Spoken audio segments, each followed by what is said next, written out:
be Why a don't- zoo. Yeah. Why don't we call the meeting to order? It's 9:30. All And then rise. that dark over the building. I pledge allegiance to the flag of the United States of America and to the republic for which it stands, one nation, under God, indivisible, with liberty and justice for all. Thank you. Writing, people want to go to the museum. Carla, if you'll do the roll call, please. Oh, tiny, very tiny. I do. I don't have it on me.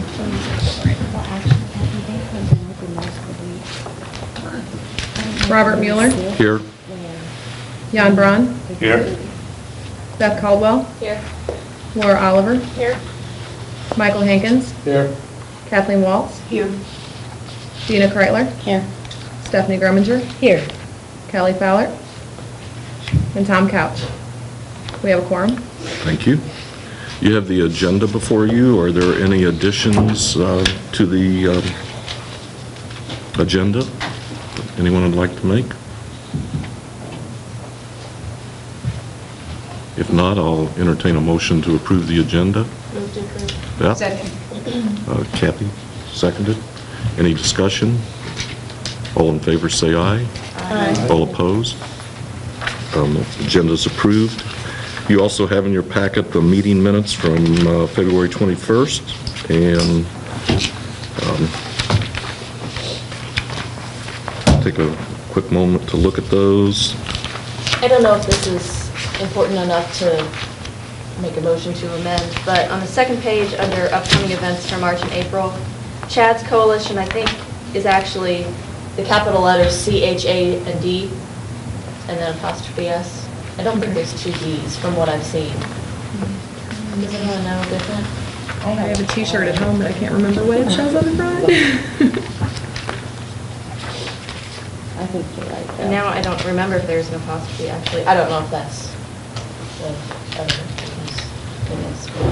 I can look at the flyer. I can find it.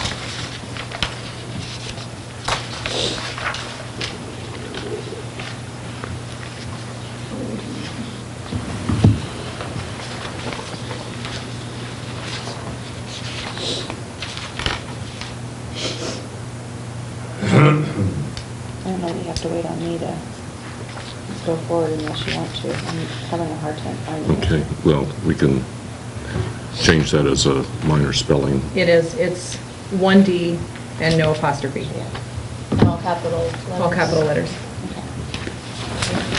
So you want to make a motion, Beth, to, Sure, I'll make a motion to amend the spelling. is there a second? A second. Dina, any discussion? All in favor, say aye. Aye. All opposed? Motion carried. Are there any citizens to be heard? If there being none, let's move on to the Director of Tourism report. Okay. Sorry for running a little late. We had some visitors to the Great River Road who came into the interpretive center like right at 20 after 9 and had lots of questions, so. Well, a couple of things that were mentioned in last month's minutes. First of all, let me pass this out. First of all, one of the items that we discussed was the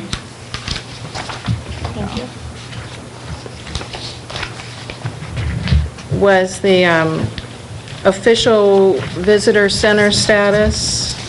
Yeah. The official visitor center status and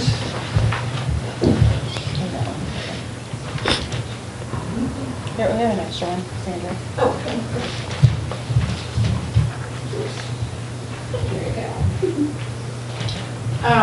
And so the costs involved, we were correct in assuming that it's $4,000 for a northbound sign. These are the large 8 by 4, 7-foot signs on the interstate. $4,000 per direction plus $1,200 for each trailblazer, which are the small ones along the road that will say visitor center this direction. So I just wanted to get back on that. And also, there are no recurring costs. That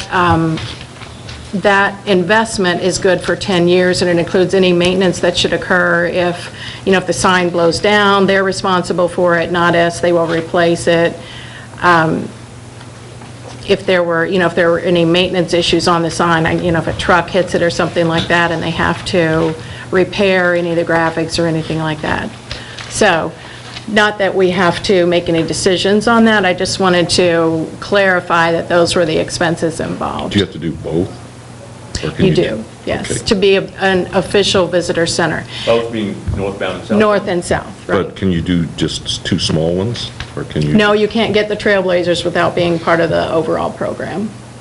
As an affiliate, Correct. could you put up a welcome center, one of the little signs like they have for restaurants? Those are only for commercial businesses like restaurants, wineries, attractions, gas stations.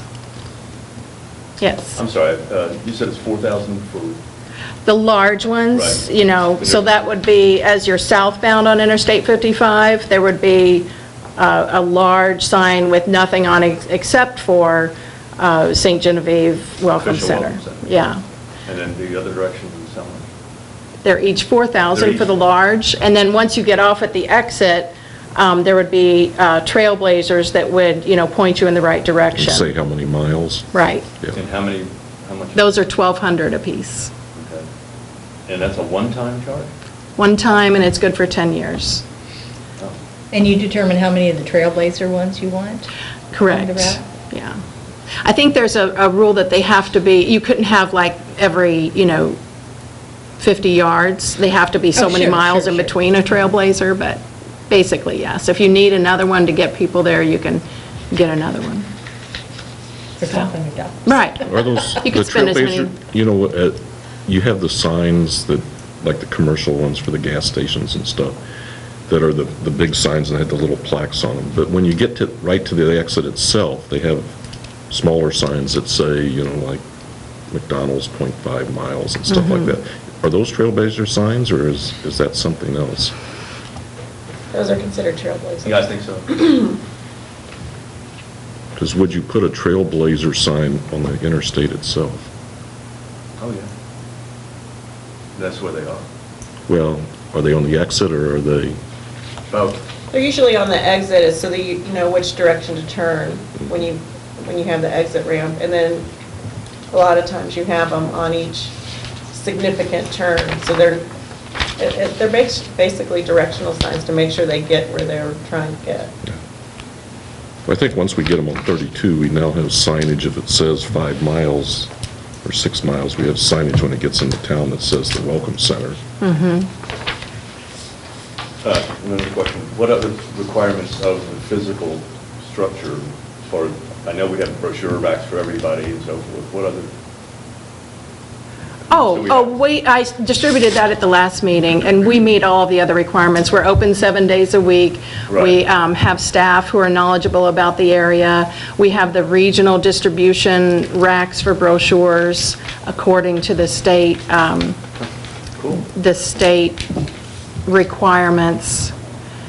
I have to believe that, back in the 80s when the facility was first constructed, especially because it was supposed to be a Great River Road Interpretive Center, all of the signage that, that has it's like the silhouette of the state of Missouri with the regions outlined. Of course, we're in the southeast region. So I have to believe that back in the beginning, all welcome centers were official welcome centers, and someplace along the line there's been, migration towards official and affiliate and so on and so forth. Because my recollection of the visitor center from back in the day was that they had those brochure racks for the different regions of the state. So we already meet all the other requirements except for the signage. And then we would be listed as an affiliate welcome center in the official Missouri Travel Guide as well as on their website, and of course the additional signage from the interstate. Do we have the money to do it? Can we? Not in the general marketing budget here. We could, we could ask the Tourism Tax Commission if they wanted to finance all or part of it. We could, try to do like a matching grant of some sort. Could we ask the Economic Development Fund for a partial grant? We could do that. Do they have specific time? Can you do it at any time throughout the year? Does it have to be during? You mean Enroll for for- the official welcome center? No, you can do it at any Whenever. time. But we'd have to do it before June to get into next year's, probably before June to get into next year's booklet. Before June is for the free listings, which tells me that they take, well, and I know they take paid listings after that, so they don't Okay. stop edits on their Okay. brochure, or on their, he's talking about the Travel official guide. Missouri Welcome Mhm. Guide. So June is the cutoff for your additional free listings, but, so that would be a good goal, but I don't think that would be the drop dead date. Okay. If we wanted, if we wanted to apply for it, it probably could be June or July. So in your opinion, you'd like to go forward with this? I'd like to see if we could finance it. I know it's something that the mayor had mentioned to me early on as to how we could become an official or affiliate. We didn't know there was an affiliate category back then. But I know it's something that he's very interested in. I know it would increase the perception of our destination, which is something that we've been working towards. And just the effect that the billboards have had. I don't know how many people I have come and say, we saw the billboards, we decided to take the exit. So I imagine these signs would do something similar. I agree completely. Because you sort of, if you hadn't made travel plans, if you're just going down the interstate, maybe you're going to Memphis, or you're from Memphis going to St. Louis, a lot of people tell us that, they've been driving by and finally decided, based on what, they have seen in the past and heard about us, that they're going to, next time they go by, they're going to stop in St. Genevieve. We get a lot of that. Well, and that's a typical experience from a marketing message. It takes so many repeat messages to finally tip the scales in your favor. And if they know there's one designated place to go to find out about the Right, area what they and the can town. see and do. Right. That's Perhaps what I we could have the resource committee work with you to come up with a method of Okay. funding. Okay.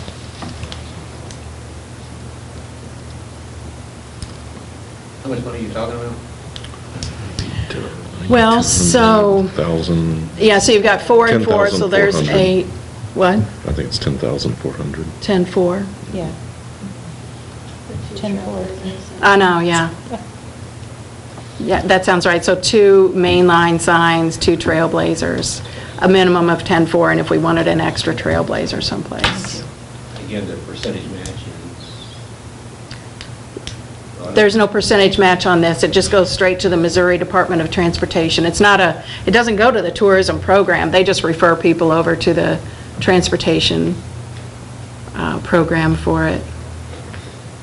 If we pursued a match, it would be through some other funding source. Well, let me ask you another question then. Since it's strictly DOT and not tourism, hypothetically, what if Farmington wanted to do it, as well as us? Say we already have established ourselves, and they thought that was a good idea. Could they become an official welcome center also? I would think they would be off of 67 and not 55. Well, obviously, but I mean, is it limited to interstate? Yes, it's an interstate signage program. Okay. Well, Because it, I'm trying to think of the ones in the Missouri Travel Guide, if they're all, Interstate. The reason I ask is because there used to be a stipulation about proximity to each other. They didn't want to have too many. Well, we should get on it then. well, we want to get there first, don't we? Exactly. Okay. Kathy? In a perfect world, if in 2 years, we have our nice sign on 55 with the National Park Service arrowhead pointing people to St. Gen, if we had to eat the 10-4 just because we got the Park Service signs and it would be too cluttered, I think still it's worth doing it in between. Mm-hmm. That's a good point, because that'll add to our presence as well. Okay, can we have the resource committee come back with a recommendation on funding approaches at the Okay. next meeting? Okay. Okay. So you have in front of you a profile of our visitors, and the second page there is the individual visitors, and you can see that for the month of February, it was up by 46% over the previous year. I don't, Surprising. It is, it's The cold, weather. because a couple of years ago, we had 602, it's because the weather was so nice. right. I thought we're- last year it was too, so Yeah. that really. Yeah. Well, and of course, on the first page with the color bars, you can see we were on a great trend until December, and it's wicked weather, and it just took a nosedive. So we were pleased about that. You know, we started, in February, we started getting a few early venturers amongst the student groups and amongst the tour groups. And in fact, this week we had what I consider the blessed ideal of a tour group. There was a bank travel group that came here from Lake of the Ozarks area. It's a little too far to go back home that same day, so they stayed overnight. They did St. Genevieve one day, spent the night, toured one more historic home in the morning, and then went to the wine country. So we had But they also sales had for- time on the first afternoon to go shopping and stuff, too. Yes, that's what I'm saying. The first day, they were in St. Genevieve proper, and the second day, mostly wine country, but they spent the night. They had dinner here, you know. Yeah, it was a good thing. It was a good thing. And they all had a really positive experience, which is an even better thing. So, I digress. So February, we saw the beginnings of some group tour business. We also saw some increased foot traffic for some of our weekends. Chocolate Walk weekend was obviously a very strong weekend for us. That was the St. Genevieve Downtown Renewal Program. I worked closely with them to help promote that through social media and other means. And they had an increase of almost 100 additional ticket sales over last year's event. So it's a popular event in the first place, and it gave us good foot traffic. And a lot of that is local people who are choosing to come out and support the merchants. So we're glad to see that as well. And then on a related note, at our last meeting, we had talked about advising the merchants of upcoming advertising opportunities.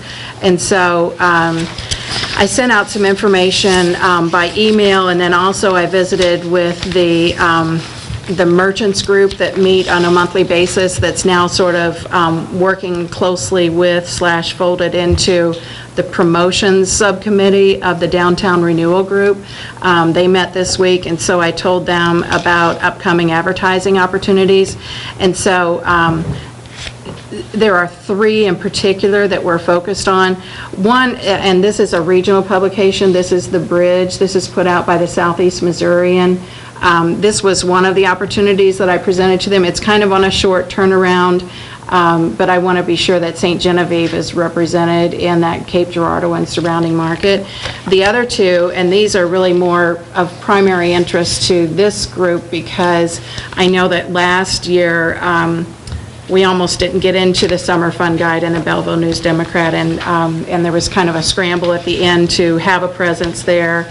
And this is actually last year's edition of that, and so we had a page for St. Genevieve in that publication, and I know Mike and Kathy and some others were really involved in making that happen. So I've negotiated with them to get better rates overall. The tourism ad will only be a portion of the page, and then there'll be opportunity for other local businesses to take out ads on the same place, thus promoting us as much more of a destination. So I know a lot of you are already familiar with that Summer Fun Guide. One of the advantages of this is that it has a long shelf life. People take it out of the, of the newspaper that it comes in, and they hang on to it. I know I'm preaching to the choir when I'm looking at Mike and Kathy and Jan and so on. The other one is the spring day trips and overnight trips. This is put out by a St. Louis series of smaller publications, the Webster Kirkwood Times, which is a really strong audience market for us and for the wineries as well as the South County Times. and both of those also offer an online component to the ad.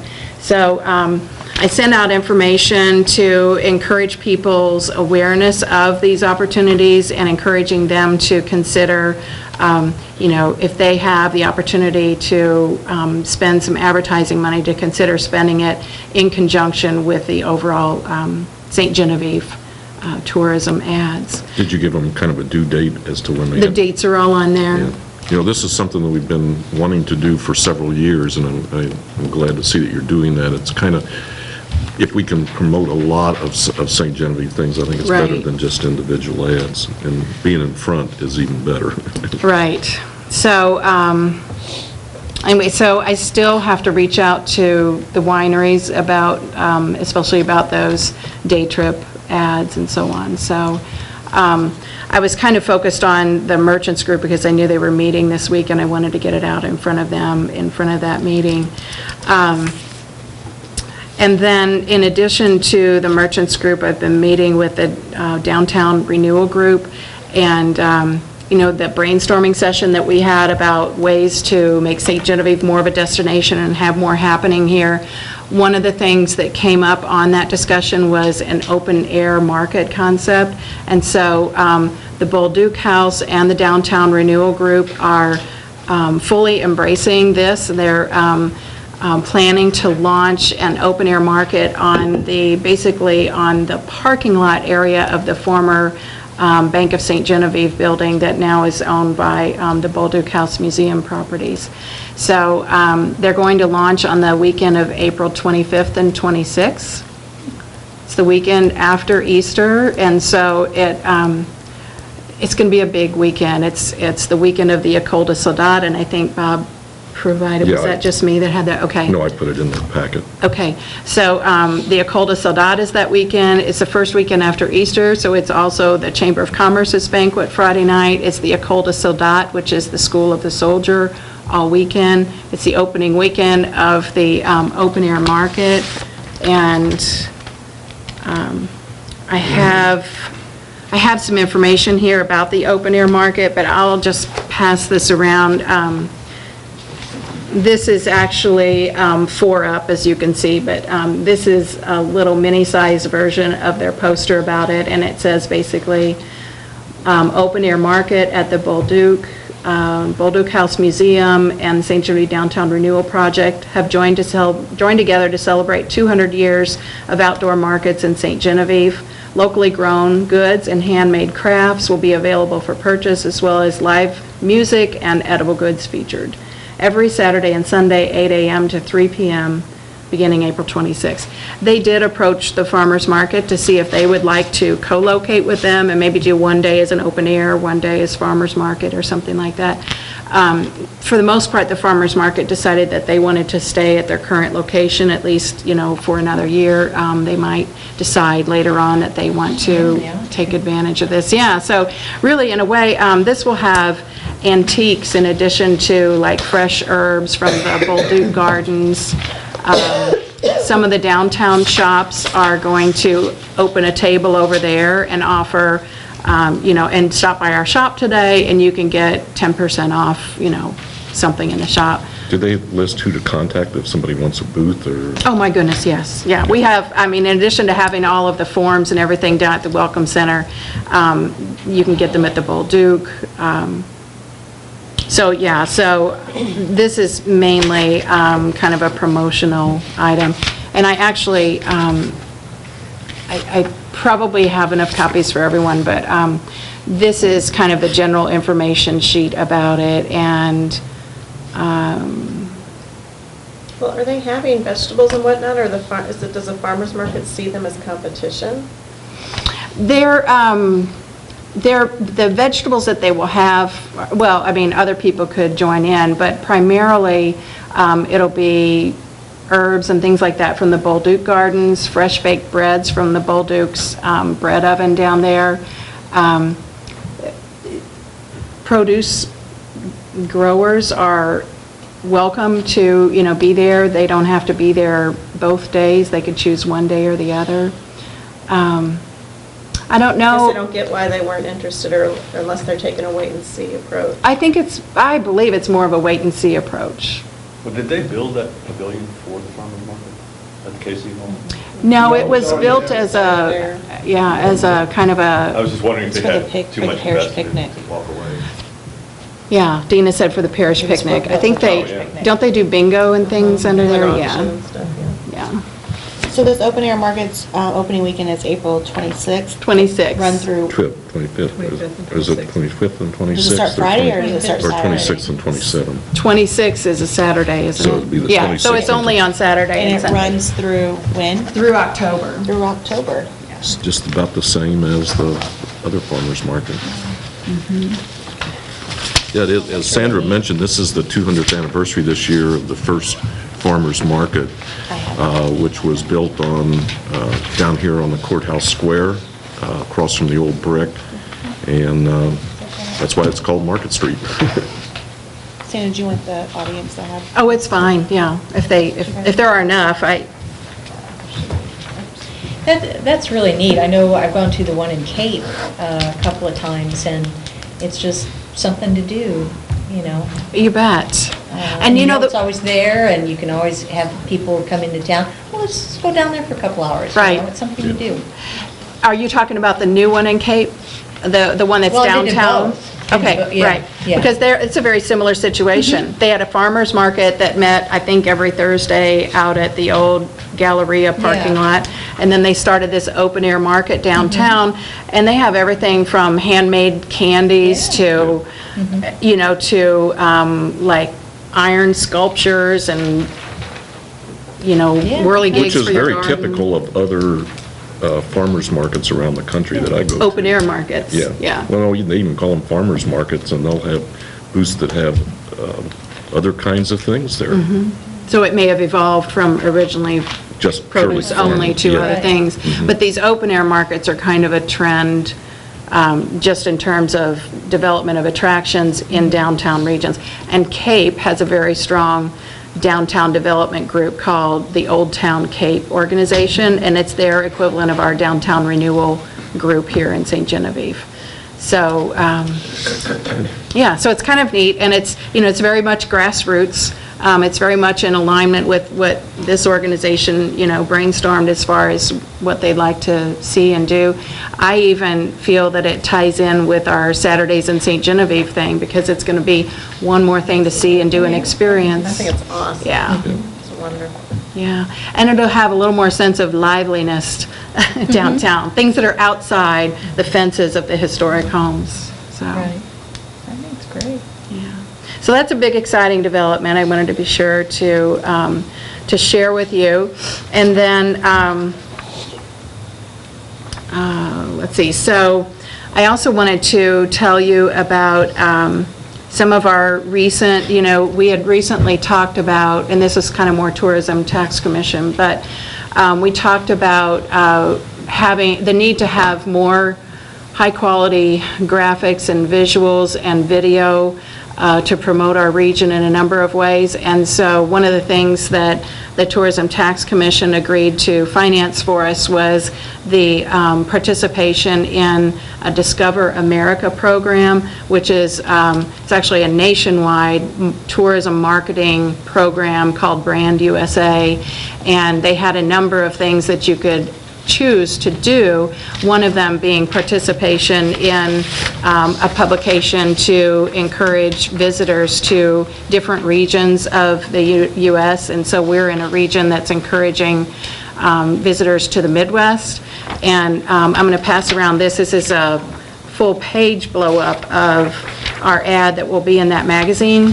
And so in conjunction with this is also another component to it, which was a video of our destination. And this particular, the way that you could participate in this particular one is that it would be by a native speaker of another country's language. So obviously we chose French because part of our marketing campaign is, you know, French colonial, and also because we have quite a few visitors who come here from French Canada as well as from European countries. And so we were able to finance a video that would be produced. The narration will be in French, but we'll be able to dub over it in English as well. And so that is going to happen on April 17th. And we're kind of the high points of what we're going to hit on are the French Colonial Downtown District, the Mississippi River, the shops and lodging of St. Genevieve, and then wine country, the tiger sanctuary, scenic views and hiking in the area for active travelers. And so to kind of really get a good overview of all the attractions of our destination, and to have that in a professionally produced video. And so we'll be able to use that. We will own that video and be able to use it on our website, as well as in other types of outreach, like if we wanted to purchase video time and use this like in hotels in the St. Louis area or something like that. It'll give us more options. So April 17th is the date for that. I've been sending them information about our region and articles. I sent them the 2 national magazines that we were recently featured in, the one that was for leisure group travelers and the other that was for one that was for leisure and the other one that was for group travelers. I sent them those articles, as well as the article where we were featured in the American Spirit magazine that kind of featured on St. Genevieve's history and attractions. So they are going to develop the first script for the video and what to highlight based on the list that I've provided. And then I'll have the opportunity to edit that and to work with them very closely on editing the actual content from the video once they shoot the raw footage. So that's a pretty exciting. I hope the trees are leafed out when they do the filming. Yeah. I had a daffodil blooming in my garden this morning. I'm very hopeful that spring will start acting normally.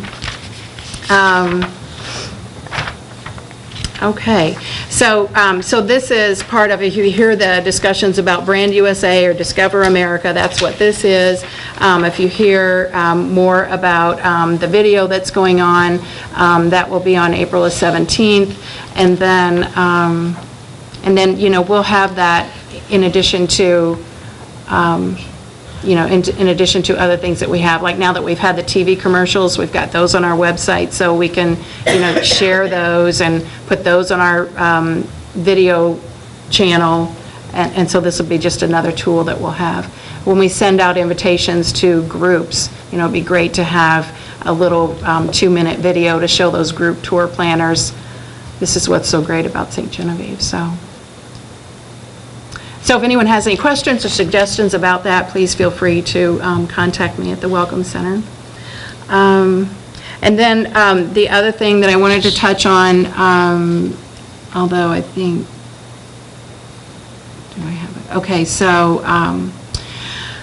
I wanted to touch on the marketing plan development and the development of the proposals for the Missouri Division of Tourism. As I reported at our last meeting, they have changed the co-op marketing grant program. They're not even actually calling it a co-op program anymore. But what we think of as the co-op program is now one of 3 different programs. And so we can still apply to the co-op program, but we can also apply to a marketing platform development program, and also to what they're calling a collective marketing initiative. 2 out of the 3 of these, the guidance is out and available, and I've already, begun drafting the grant applications for those. The 3rd one, the cooperative marketing initiative, the guidance isn't even out on that yet. So we have to actually apply for some of the others or develop our applications before the guidance for the 3rd is actually out. So on what used to be the co-op, that's now considered the marketing, the marketing Missouri Marketing Grant Program. For that one, the maximum we're allowed to apply for is $5,000, but then we can apply for an additional $5,000 on the marketing platform development side. I don't know yet how much we can apply for through the third one because the guidance isn't out yet. It's supposed to come out in the early part of April. So, Did you yes. get my email about the webinar? About the what? The webinar on Tuesday? You're invited. Oh, no, I haven't. When did you send it? This week? Wednesday. Okay. No, I haven't seen that. I think it was Is it about the, the CMI. oh, okay, so that's the one that the collective The third. marketing initiative is the third one that the guidance isn't out on yet. Right. So I'm glad they're having a webinar because everybody's asking, so what's the third category and what's available through it? So that's actually good news. So for the co-op marketing grant, with,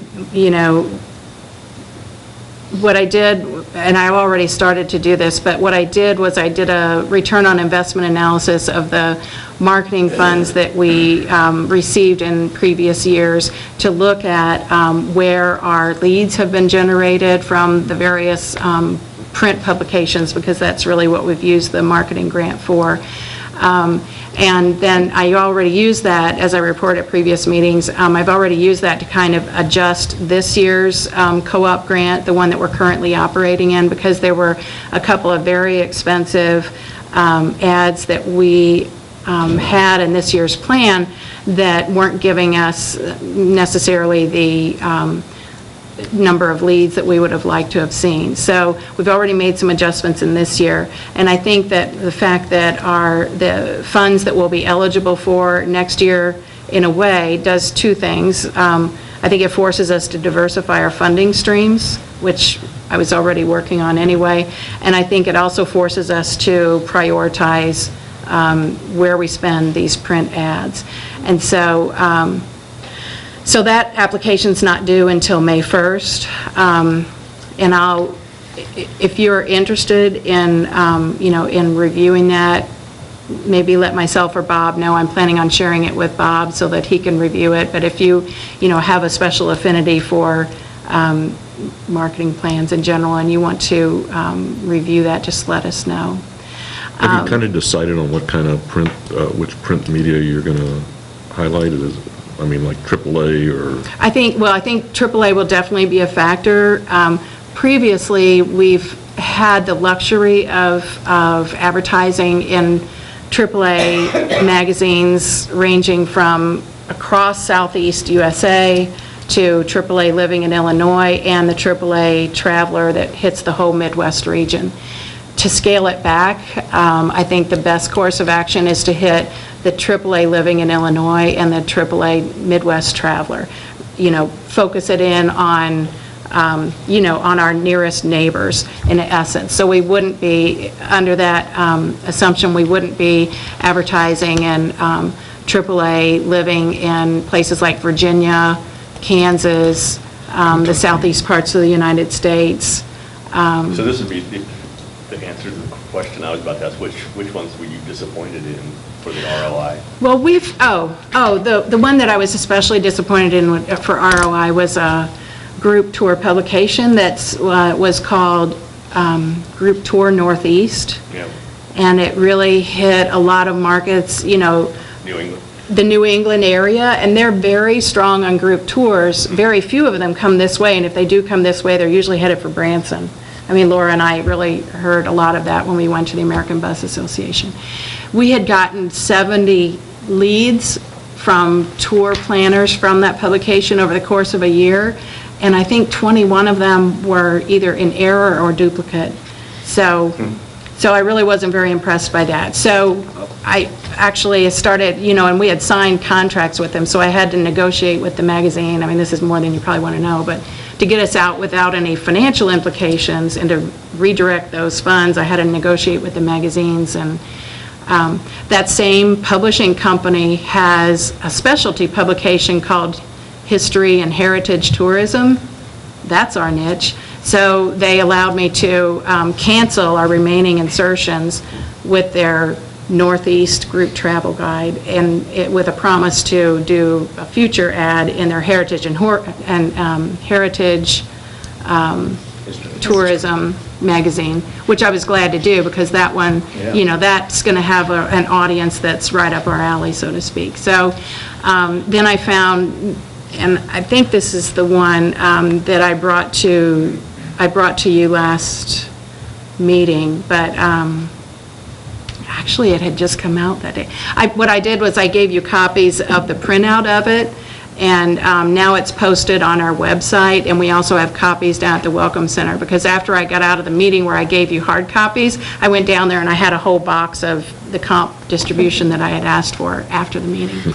But that one's called Leisure Group Travel, and when I compared their distribution list for Group Travel Northeast, which did have distribution also in the Midwest, obviously, I compared the two distribution lists for those. Leisure Group Travel, which is printed out of Illinois, had 2,100 more group travel planners on their list in Missouri and the states that touch us than the other one's distribution list had. So not only was I looking for a new venue because I wasn't satisfied with 70 leads with 21 of them being duplicate or in error, but also this one had 2,100 more in Missouri and the areas surrounding it. So that was why I already switched to that other one in the current grant. And so, Jan, to your point, that's the one that gave us a 3-page article. They sent 2 reporters here in November, and our 3-page article was in the February issue that went out to all these people. So it was not only an ad for St. Genevieve, but a 3-page article, which makes a big difference, too, to get that editorial coverage. So, and I know that to a large extent was because we were a new advertiser and they were willing to, send these reporters over here to do a story. But they did a really nice story. It included downtown, the wine country, the Mississippi River, things that group tours can do while they're here. So we've already, scored some points with that, and that's a long-winded version of an answer to your question, but That's a good answer, though. well, so it's it just makes sense to look at what we're doing, and if we have less funds to spend from that co-op grant in the first of the 3 programs, I think that the way to do it is to look at where we're getting our best bang for the buck, and at the same time to look at diversifying with other funding streams, because I fully think that we can accomplish our mission and not be so reliant on that co-op grant to do it. And by doing that, we have more flexibility for spending the funds inside a 50-mile radius, because as you know, we weren't allowed to do that with that one. And it wasn't just a 50-mile radius, they actually had a preference for out-of-state spending. So when I did my report to them, I had to actually break it down by how many of the publications that we advertised in were out of state versus in state. They weren't even asking for 50-mile radius. They wanted to know how much was outside Missouri. Yes? Not to interrupt. No. You think the data is available to determine how many cities of 10,000 or less have full-time tourism or visitors centers, and what the model of funding is for those who have it? Look, I've done some study in the state of Missouri. There's a couple other cities that, it's how cities organize their tourism effort. A lot of them use the Chamber of Commerce. A lot of them use CVBs. There's only a few, I think Lebanon, Missouri has a tourism director, and I think I found one other as a city government kind of thing. But there are a lot of tourism departments around the state of cities our size, and it's not where you can just go and find out what their budget is. But there is a list of CVBs that you can find on the internet and different things, and I know a lot of places that I go to, the chamber is the... Yeah, see, in the economic development world, what used to be, I can't remember the name, the American Economic Development Association, surveys their membership and generates those kinds of reports that were comparable type of survey? You know, I have not seen it. I never have asked in that manner. But probably have to do some research on that. yeah, it would be through an association. Just a thought. Except we need to consider our funding mix. Our funding mechanism for my position? Is that what you're asking? Well, I thought you were saying you're looking at other resources other than amounts. Well, I would think a phone call to Jeff City would get some results in a week. I mean, they're legally bound to give you that information. No, I'm not talking.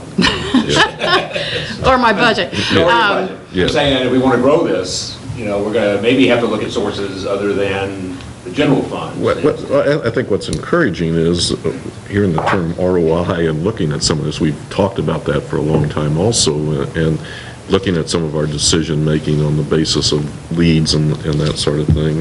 And we're trying some new things and new markets and that sort of thing, and I think that's encouraging. And a lot of these are a lot less expensive than what we had been doing. We've got to continue to look at that. I mean, we've talked about how do you use social media and the electronic things which are more, very less expensive to do your marketing. Which is a good segue to the third category of the Missouri Division of Tourism's grant funding programs. It's marketing platform development.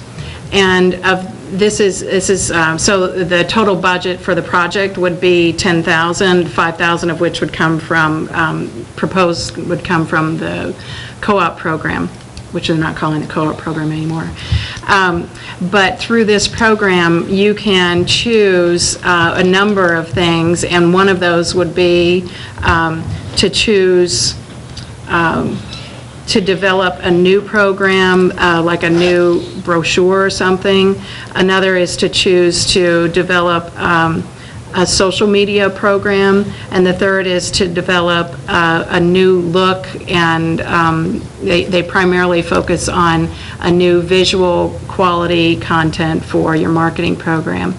And we have you can only do this once for each one of these categories, and we have some things already moving forward on the areas of social media and of print media, obviously with our new brochure.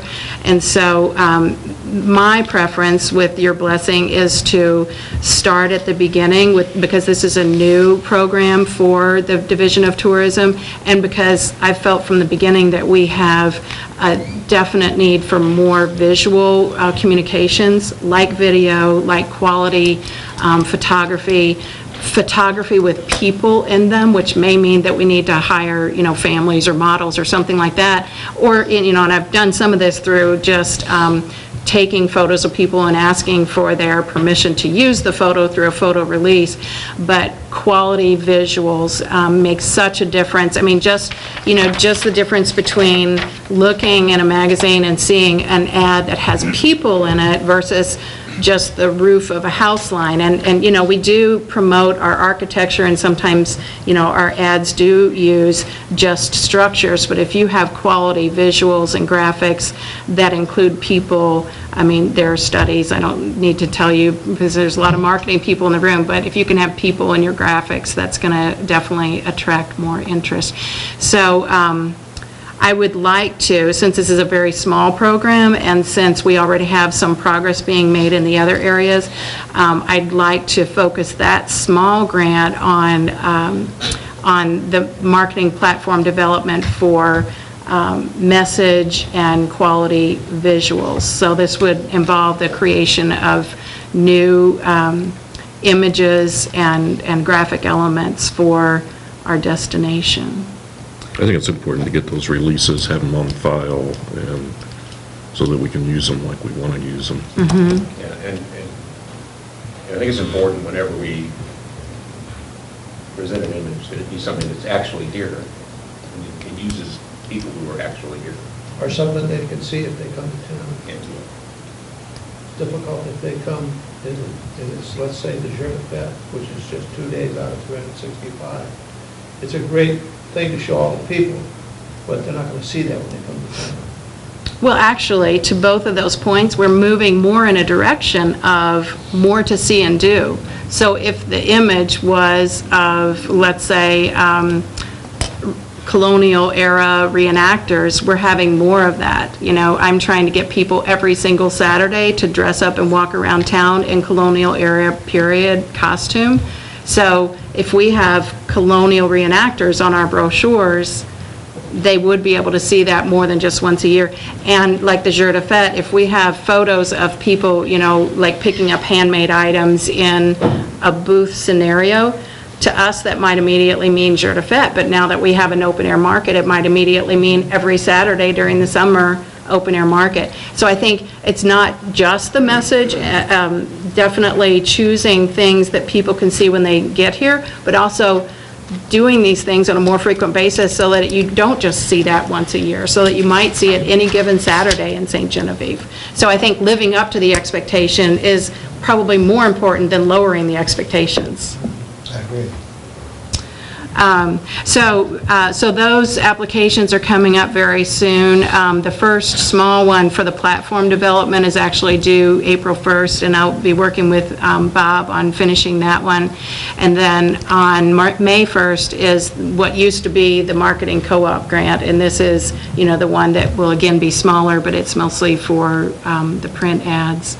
And then, Excuse me for interrupting, are they still giving you the same limits that they did before? no, they're smaller. I mean, our max amount from the state that we can apply for is going to be $5,000 on that one of 3 programs. What about their limits on where you can spend the money? 50-mile thing. Oh, those are still the same. Yeah, and Right. and they still have the, like, you should spend it with this media or this print?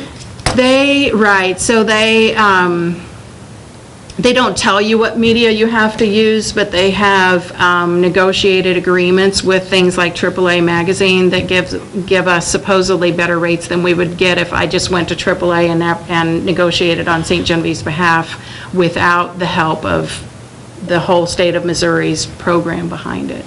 So they give more geographic stipulations than and then they offer negotiated rates because of their larger buying power. But our dollar amount will be lower through that program. But we'll have other programs we can apply for. So they're sort of splitting it up and divvying up the pie a little bit more. The third program, how much do you think you'll get on that one? Well, for the third one, yet. they haven't even released the guidelines, so I'm very anxious to see what that might entail. It's kind of, you know, it's a little bit tricky because we have to apply for 2 out of the 3 without knowing what the third is. But that's just the way it is. And next, I know that they're rolling out a completely new program, so, you know, I suppose it's understandable they're trying to do it in manageable chunks. But Can you apply for and receive all 3? I know for 2 out of the 3 that we can. I imagine that for the third, as I said, the guidance isn't out on it, but I imagine that we would be eligible. They have weighted the second one towards the lower tier, which we fall in the first tier based on how many room nights we have available in our marketing area. They've weighted that category towards smaller markets. Like on the first one, if you're in St. Louis or Branson or Kansas City, how much do they get? You know? Yeah, so they can apply for amounts over $50,000. And that's like a level. Limit? They used to be like 250,000 or something. Well, it's everything upwards of that. Yeah. But that's a level 7 and above. We're a level 1. So level 1s can apply for a maximum, right now, a maximum of $5,000. And to get to a level 2, we have to have more room nights in our marketing area. And I tried sending a list of the room nights that are within a 30-minute drive. They didn't buy it. They want it to be in our county? Right. That's what they said. So, Well, we can talk to the farmers, they all have lodgings. When we passed the lodging tax, they have beds. They all said, we don't want to pay tax on our beds, so maybe Yeah. incorporate some of those. Now you want to stir lodgings in everything those up beds. again, Mike. Yeah, there we go. Yeah. So, For us then either. so all those are exciting. The other thing I just wanted to point out, and it kind of also relates back to signage, and this is that,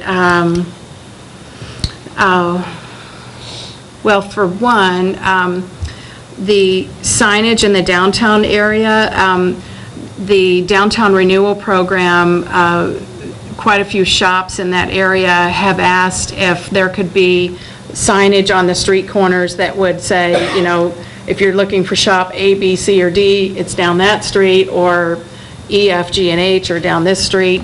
And so I actually went to Kimmswick because I had heard that they had this kind of signage there, and they do have this kind of signage, and it really is kind of neat, because a lot of times if you drive by a shop that's in, say, a former residence in particular, it might look like a residence from the outside if you didn't know that you were looking for, 4 shops down that street. And I don't even know, Beth, do you ever have people say when they walk in, like, oh, this is so cool that this is actually, a restaurant, because from the outside, you don't exactly know. Every day. Yeah. Oh, I thought this was a firehouse, and I thought, well, then those picnic tables out front would be rather inconvenient, wouldn't they? Yeah. Yeah. I Yeah. never said that to you, but I feel that way every time I go. This is so cool.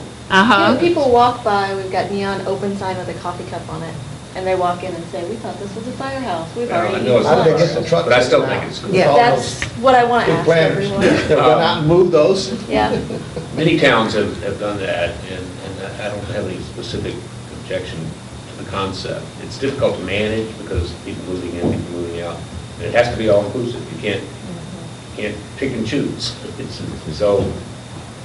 So they have to be changeable. At some point, it Yeah. becomes a problem of We refer to scale. the I don't sign. think we're there yet, but I think if we're going to do this, we need to think about kind of the standards we're going to apply, and how Right. we're going to do it, and who's going to manage it, and how are we going to handle the sign changeovers and all that stuff. Well, one of the things I know Sandra and I talked about, we have a sign committee that we dealt with for the tourism signs, and there's a couple other things that could be put on the table of that group again and come up with some recommendations. And so I'd like to talk to Teddy and see if we can revitalize our meetings on that. You can't, all you have to do is pull a pin, and slide out one and slide the other Yeah. one. They decided what establishments they thought were important to direct people to. Would you have thought a bail bond office was one of those? Well. that's You a saw good one way. somewhere? Huh? You saw one somewhere like that? No, because they did not include the bail bond office. And that person said, you're wasting common resources and I'm not receiving any benefits from it. I pay taxes too. Huh. But were the majority of the signs for tourism related? Well, not so much tourism, but that's kind of the point. But if it was a private organization, a volunteer group. Yeah, it was the city Yeah, hall. but in a different hypothetical case where there was no city tax money involved. then And no city property being used. Okay, so who is responsible for my sidewalk? Me or the city? Depends on if they want it repaired. It's yours if they want it repaired. And what about landmarks for signage going through that? Yeah, I mean, you'd have to go through all of that stuff. Oh, yeah. But he's right, if you had a volunteer organization that did it, and they said to somebody, you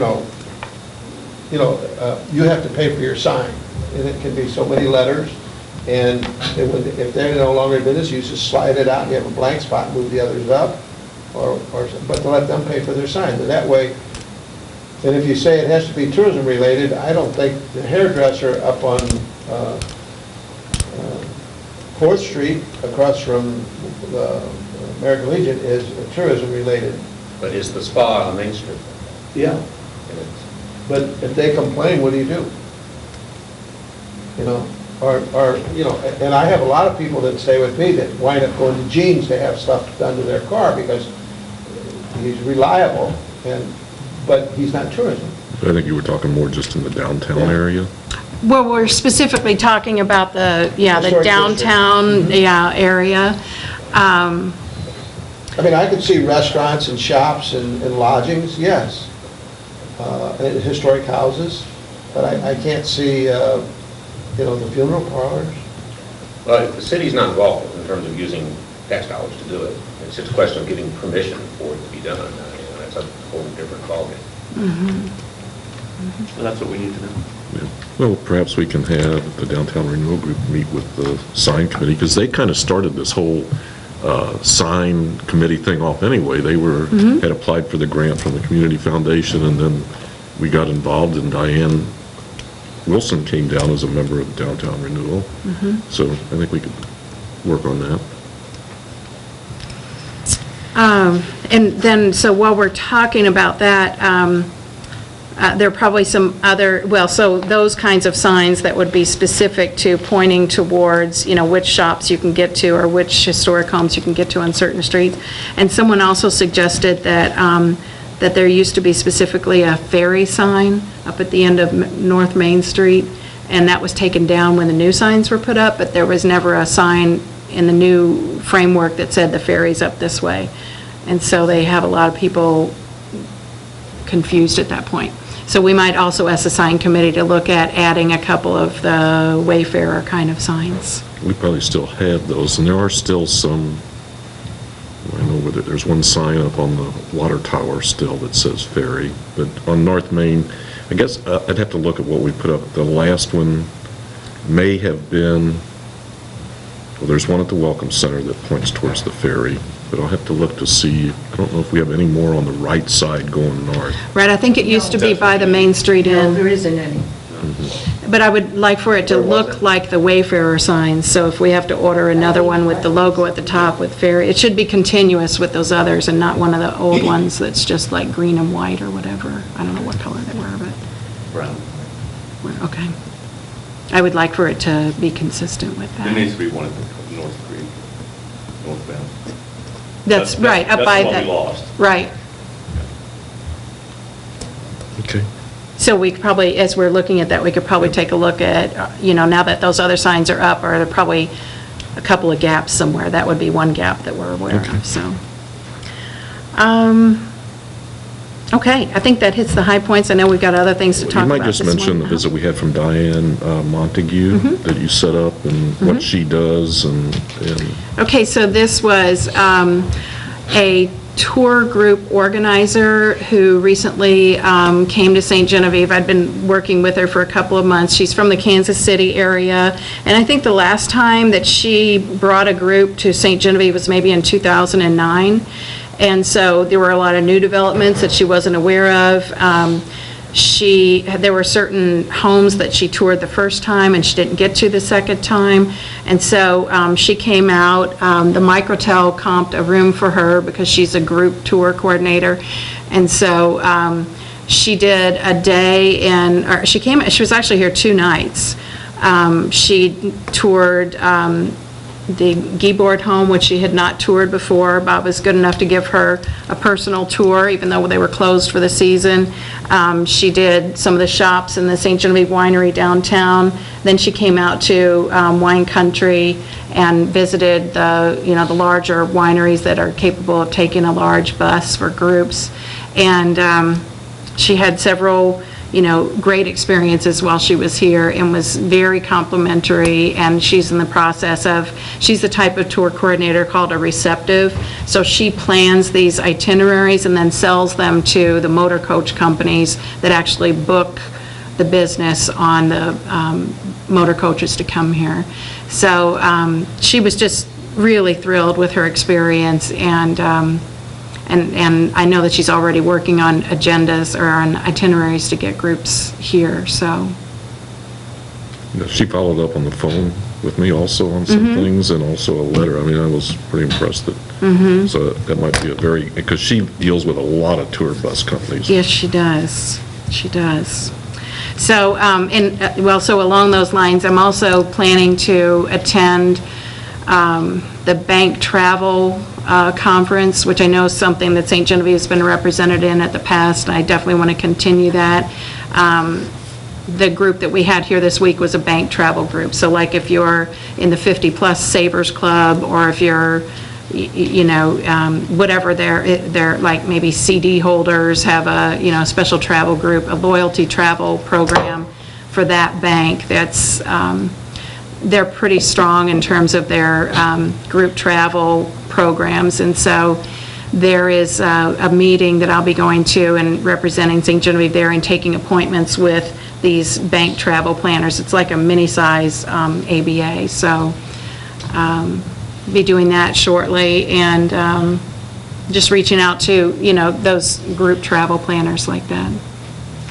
Okay. Let's move on to old business. TV commercials, are they continuing to run, or are they? Continuing to run. We had, the first 2 weeks in March was pretty heavy with the television commercials. I tried to email that out, but the file was a 3 megabyte file, and it just wouldn't email, so it's posted on our website. And actually, Carla was kind enough to bring the laptop in here, so if after, probably not now during the meeting, but after the meeting, if you haven't seen the television commercial yet on Channel 4, if you just want to watch it again, because I know sometimes when it's aired, I've been in another part of the house and I come running and it's on the last scene before I get there. So we can show that to you after the meeting in person if you'd like to see it. Is that going to continue into April? Yes, it'll actually be continuing into almost June now because of, just because of our extended agreement with them. And they so because of the dollars that we're spending there, we've also gotten some complimentary coverage, like we didn't pay them to promote our art walk that was in February, but they mentioned it on their live, things to do this weekend show that they have. And so we immediately got several people who called us and said, oh, I just saw the St. Genevieve Art Walk was promoted on, Channel 4. So in addition to our paid advertising, we're also getting some bonus exposure through that contract. And that's been paid for by the Tourism Tax Commission. So. Additions to visitmo.com, I checked this morning, we're still at 52. Again, if you've had people that you're working with, encourage them to get that online before June 1st, because that's the deadline for getting into next year's print magazine. So we still got a couple of months here to kind of increase that number. I encourage you to work with that. We've talked about the co-op match, Saturdays in St. Genevieve. So I'm continuing to develop that. I've had people sign up to walk around in period costumes, so if you or anyone you know, I'm actually asking people to recruit people. So if you know people who would be interested, they don't have to sign up for every Saturday, they could just pick one. I have a date book and people are just filling in their dates. We'd love to have, 2 or 3 or 4 people every Saturday from, now with the open air market starting in April, we'll have people out that weekend too, but really it'd be great for starting every Saturday from, May forward through the summer. So the other thing that I'm trying to coordinate for that are to have some live musicians playing, people demonstrating crafts. It's going to take a lot of making contacts and booking people and so on. Some people will do it for free for the ability, to, like a troubadour, just put their hat out and take donations. Some people won't do it for free.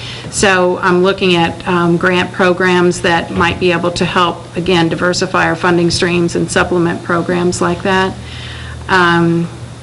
Missouri Humanities Council, that's the kinds of they music, like that kind of thing, yeah.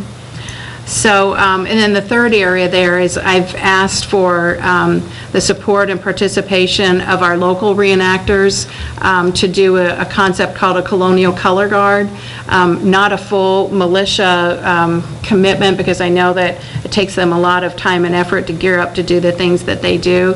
I'm looking for a simple visual thing that would be like a 45-minute one adult and 3 or 4 high school or junior high students, maybe even scouts, who would be carrying the flags that have flown over St. Genevieve. So the old French flags, the Spanish colonial flag, even the early American flag.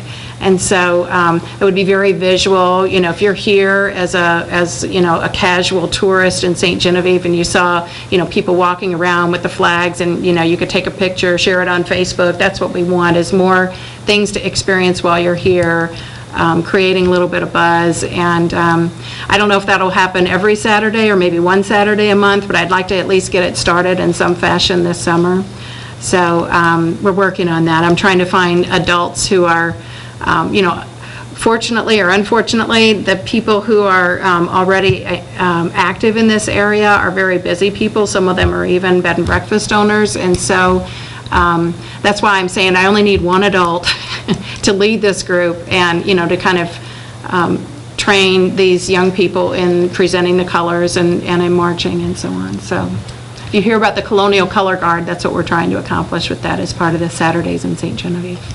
We've also talked, the milice, or the French colonial militia, talked about maybe doing some of our meetings on Saturday where we practice drilling, that sort of thing, in costume. And also maybe 1 or 2 Saturdays setting up a small camp on maybe either Lions Club or some other place where we could demonstrate cookery, life, that sort of thing. This might be a real reach, but would the schools consider that community service for the students? Oh, yeah. I would think Yeah. they would. Oh, yeah. Yeah. Why don't we encourage that? Because they can do that in the summertime and still get the points. And maybe the Legion and the VFW could participate under their Americanism program for the students at school. They work together all the time on programs that might tie the two things. Maybe they would just have some existing contacts there. That would be fabulous. Yeah. So we would need for them to, borrow colonial period costumes to dress up for it so that it looked, authentic to the period. But that's a great suggestion. Thank you. This is all kind of coming to what Mike said, but as to when visitors get here, we want to give them the experience that they saw in the advertising. Yeah, the great idea is that they're going to use their cell phone to take pictures, and the first place they're going to put it is on Facebook. Facebook, Instagram, right. Exactly, and create a little bit of experience envy so that when I see, you and your wife are having a great time in St. Genevieve, I'm like, I've been meaning to do that, we just need to get it together and book our date, so. Okay. Give you a quick update on NPS study. We've got an unsolicited update from the project manager, and Washington has finished their review, and now it comes back to them. They have to print the recommendations out, and then they plan to have a public meeting, and she just said it was this summer, a summer public meeting. What was encouraging about that was that it's taken a lot longer because Washington looks at positive recommendations a lot harder than negative recommendations. Well, she didn't say negative, but she talked about positive. And I think that was very encouraging to us. If you haven't read it yet, I'd suggest you read this week's Herald on the editorial page, the second page. There was a very good article on the economic benefits of NPS sites. And the smallest one in Missouri had 30,000 visitors. That's great. What was that? Pardon? Do you recall what that was, the smallest one? I think it was the George Washington Carver one. And I think it was just under, was it $500,000 in revenue? Yeah. Yes. And it had created 7 jobs, I think, too, which Yeah. people might say that's only 7, but That's 7. people that maybe didn't have a job Well, before. and I think having the recommendation, having a positive recommendation is number one, but then we're going to have Congress pass the money or appropriate the money to make that happen, and we're going to have to figure out how to get that done. And in the public meeting, we're going to have lots of strong support for it, and we're going to start working with some organizations to get levels of support and that sort of thing. So I think having that kind of sign, that arrowhead out on the highway is another huge, yeah. Can I make a comment about this? Yeah. In case there are people in the room that have not attended these NPS preliminary meetings, they've made it quite clear that the National Park Service is wholly inclined to be negative. So if we're getting vibes that they're actually being positive, that's huge. The reason they don't want to do more parks is they have an $11 billion unfunded maintenance issue. Right. But Congress can, even if they have a negative one, the Congress can say, go do it. But having it positive is even better for us. Have not seen the report. No, I haven't, but I think a lot of it has to do with what's already on the ground. I mean, we have landmarks, and we do preserve our heritage, and we have a state presence, and their being here kind of has a synergy they don't have elsewhere. So I got that sense that we're already doing what they have to do elsewhere, and so we need to keep doing it. So I hope by soon that they will at least publish that report, and I need to go back to Sharon and see if we can get a date as to when that'll be out. The last thing was tear-off maps for the walking in the downtown area. We've talked about that in the past. We use our brochure, a lot of visitors do, and we're looking at maybe a cheaper way to provide that service and provide a little more information for visitors in the downtown area, and to just be an 8.5 by 17 tear-off. 11/17? Or 11 by 17, thank you. They used to have those. Yeah. And we can do things on the back. We could have a route to Vin kind of map on the back if we wanted, or we could have a hiking biking trails in the county on the back. Yeah. A lot of places do advertising on that, but and again, I want the sign committee to kind of talk about that, because there's some signage that's required on our houses to make some of this easier for the tourists to deal with.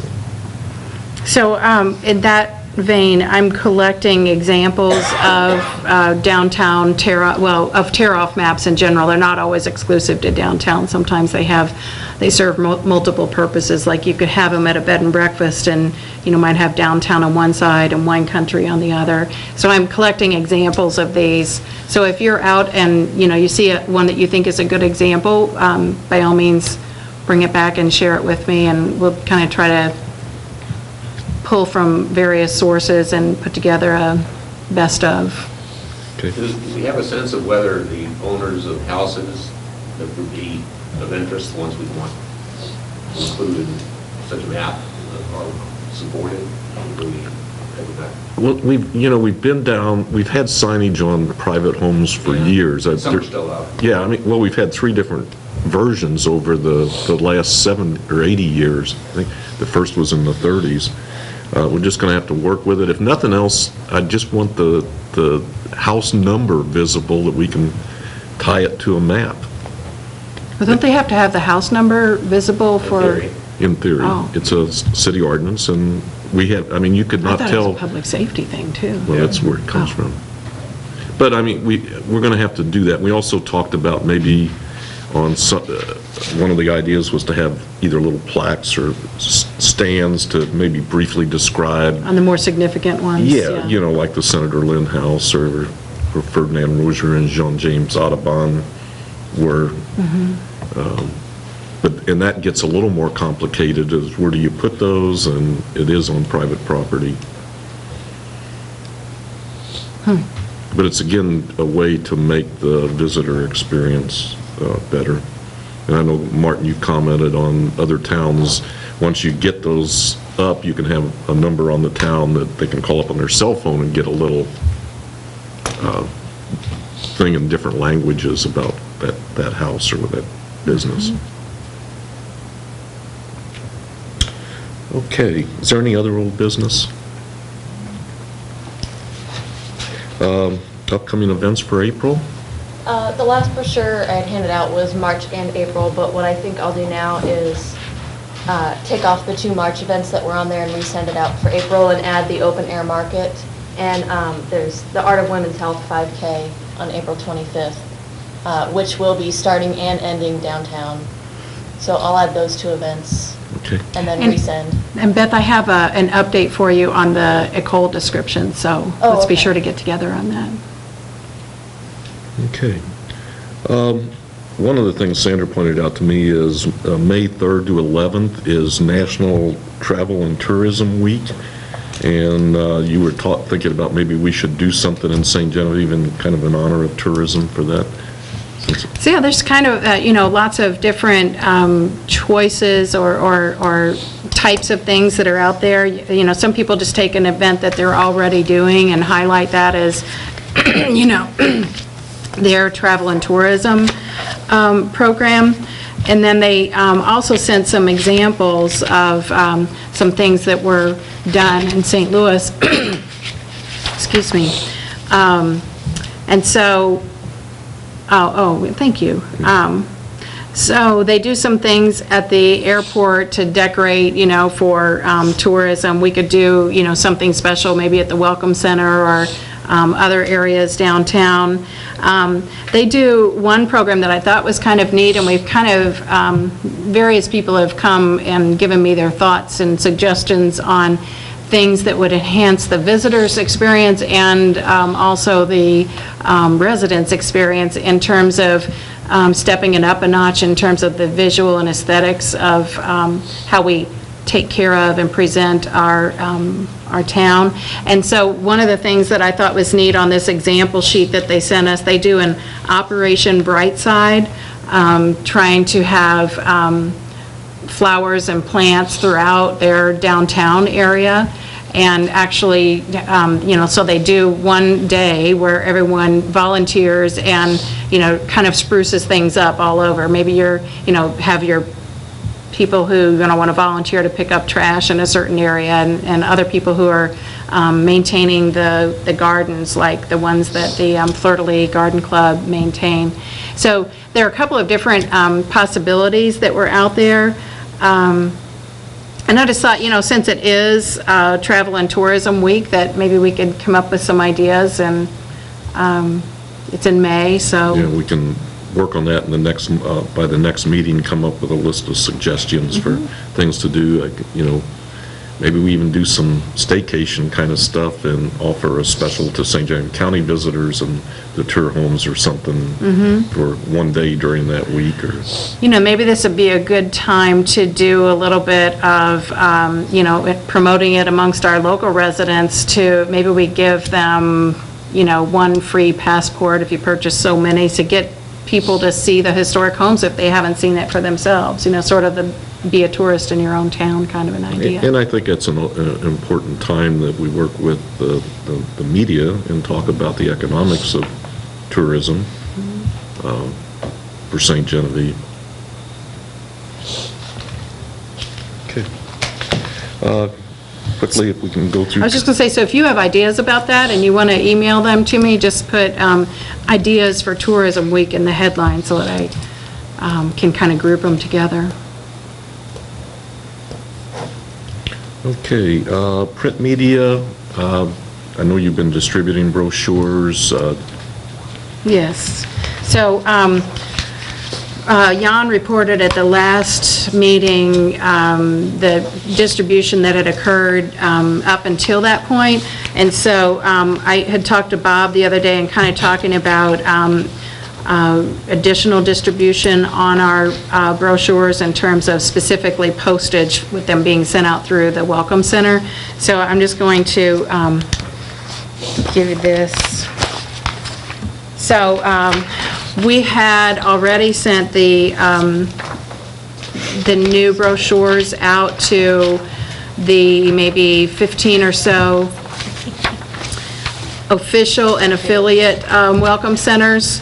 And then I was able to get a list of the other visitor centers located throughout Missouri. So this will probably be our next wave of distribution on the visitors brochure. So you can see if we send each 100, that would be an additional 4,200 brochures needed. I shouldn't say an additional. We have these in inventory, just that this would be an additional distribution. So if anyone's going to any of these places, they could drop off the... Please let me know, because we'll save the postage. Yep.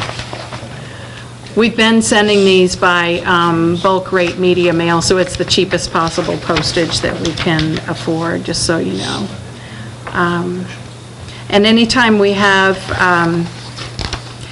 sometimes people visit us from other places, like yesterday, we had a couple that was in, and they're from Carbondale, Illinois, and they're very involved. They come over here for all of our festivals and everything. So I sent them back with a bag of brochures, and they also go to New Harmony, Indiana for events. I said, well, how about taking some to New Harmony, Indiana? So some of it is informal, but we do keep track of all these, so we know where all of our distribution of our inventory is going. We keep a running log down at the Welcome Center for all these. Do you send them to the Chester Welcome Center? Yes. It's interesting to note that in the last 10 years, we've distributed over 1 million brochures. Wow. Oh my gosh, really? Wow. Sandra, I'm going to be in Branson at the end of April. Oh, perfect. So I would be happy to take those down with me. Great. Okay. Anything new on electronic iBrochure? Is Madden Media? I have that. Yes, the formatting changes have been submitted to Madden, and we should see the iBrochure go live in the next week to 10 days. Is it going to go on as a draft, or is it just going to go on? No, it'll be live, right? Okay. I mean, we could still change it if we wanted to, but we've done a lot of changes. In fact, to Mike's point, we changed the photo on the front of it. So, yeah. Okay. What was the photo? I forgot. The original draft that they sent us had the marching militia on the front of it. French Marines. Is this optimized for mobile? Yes, that's what it is, Okay. yeah. I just want to make sure. So it's narrow columns, so that if you're on a cell phone, you can scroll Yeah. sideways or up and down, and it has, all the attractions have a horizontal bar, so you can scroll up with the bars. Okay. I don't think we have anything on tourism development. Anything else? Mike, the AT&T guy, I heard he was in town for the chamber. He said that Dina was very complimentary. I spoke to him, actually I spoke to him last time, it was yesterday. And his budget for this year is pretty much set, although he said if we had something that was within $500 to $1,000, he would be willing to work with us on that. But if we would develop something for the next year, and I can tell you that during the time we've used them, or they were very helpful to us, they gave us a lot of support financially. So they're pretty receptive to the things that we want to do, and that we're a historic community. I mean, this whole county only has 18,000 people, so it's not like, some of the cities, smaller cities are 18,000, and there's plenty of those. But he's very open, and he said anything within $500 to $1,000 yet this year, he would be willing to work with us on that. That's good news. And also, I might follow up with him about that and kind of explore a little bit. And I'd also like to invite him to come to the next Year to Vet Committee meeting, because of the issue with the communications in the downtown area that we experienced last year with Year to Vet. And, People couldn't get cell coverage? right. Or their credit card machines or Oh. anything. So all the vendors couldn't use their squares. Wow. And people couldn't call family members, when they're trying to reconnect. Yeah. So they have some kind of a portable tower Or repeater or something. that, That they can erect, yeah. yeah, so they, AT&T would be the logical, there are other providers probably, but, Yeah, when I had AT&T as my service, the only way I could talk to them is I ran out in the back of my driveway by the carriage house. And how many of your guests were in the same predicament? Oh, all of them. They can't get AT&T. All of my guys use my phone. Yeah, they can't get AT&T. That's not even That's during- why I that's just switched a to normal another service. That's, provider. yeah, AT&T is really bad down Yeah, there. downtown is, You know. even in my office. I Even felt on their that coverage worked. map, it shows no coverage. Yeah, so we're. well, maybe we need a repeater all year long. Well, that's right. Yeah. So that would be good. Wow. When is your next meeting? Year to Vet next meeting would be maybe the second week in April. But I didn't realize it was an issue more than those special events. This kind of off the subject, but it is, but I was using AT&T, and when Kathy came to stay with me, we were downstairs in my cellar. Now, my cellar walls are 36 inches thick. They're stone. Yeah. Okay? And her phone rings, and we're down there doing laundry, and she starts talking. I immediately called the kids, I was on with my children, and I said, and it was only like $12 a month. But I couldn't use it at the house. In many places, I couldn't use it because, like on the way up 55 along Bloomsdale, there's a dead spot too. And so I switched over to US Cellular. Now, I'm going to tell you, I was very happy with it, but they just sold out to Verizon. So I don't know what I'm going to do. But it worked everywhere in my building, everywhere I've ever been. We were out in 14 states out west. And so it's just a matter of towers. And if they could put up a portable tower just for that event, it would really be helpful. So I'm going to talk to him about that. Okay. I'll call him maybe this afternoon. If I get a Okay. chance. But I'll talk to him about that and about attending your meeting. Okay. That would be I mean, great. he's really receptive to it. He's a super nice guy, and he does have funds, but, you know, this year's a little limited. But if we would set up something maybe for the next year, he might be a... And maybe we nice could source. find out something, maybe we could come up with an idea that would be of interest to him for the small amount for this year, too. Right, right. Very good. Well, thanks for following up on that. Is there any other business to come before?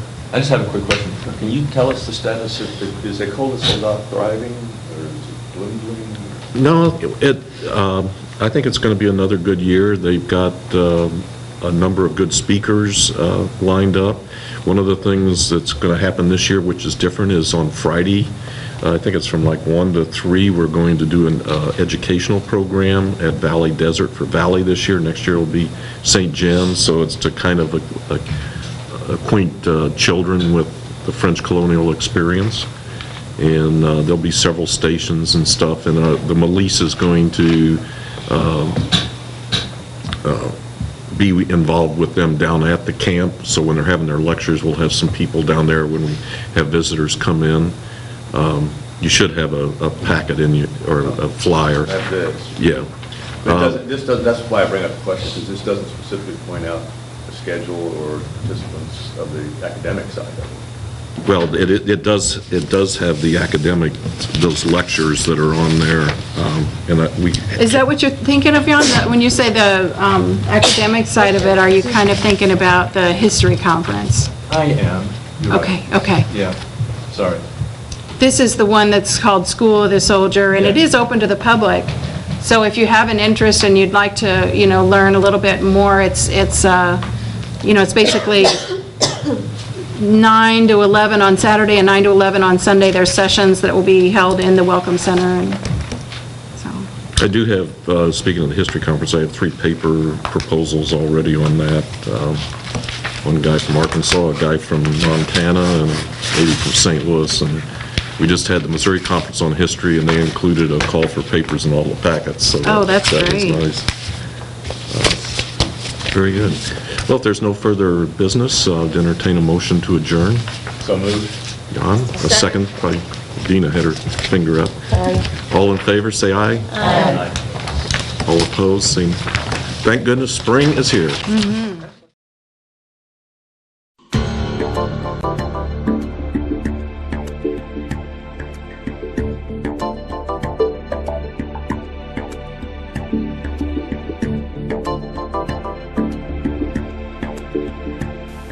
Channels 7 and 98 TV and web broadcasting are made possible through contributions and donations from viewers like you. Thank you for your support.